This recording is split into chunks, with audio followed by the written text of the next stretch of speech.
Hello everyone, it's time for another tip of the week. This week, let's continue talk about water.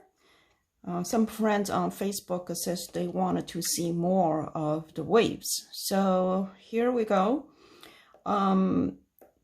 Here are a few waves and there is a waterfall as well.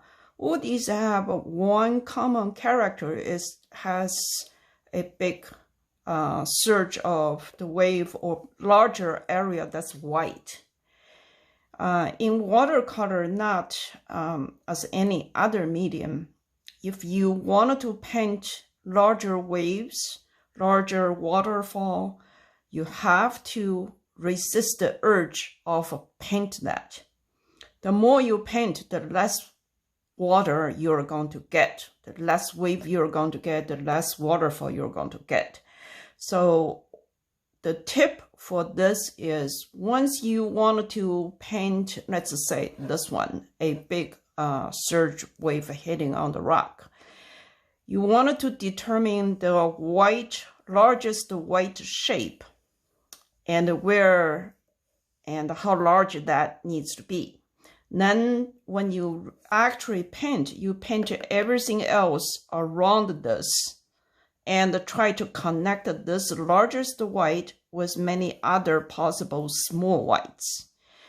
So that's the key. The more you try to paint details of these wave or the burst, the less you're going to get something look like a wave or a burst.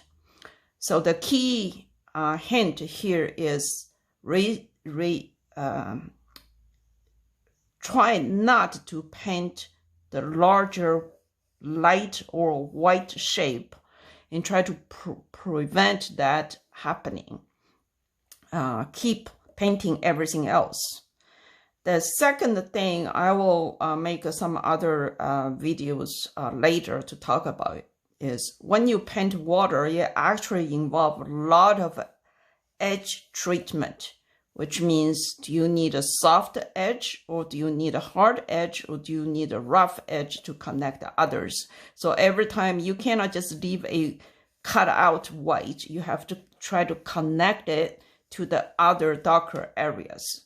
But first and foremost is when you paint larger wave or burst or even waterfall, try to keep as much white as possible.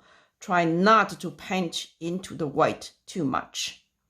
Okay, so I will demo how I'm going to transfer this one into a simple ocean sea that has a big burst against the rock.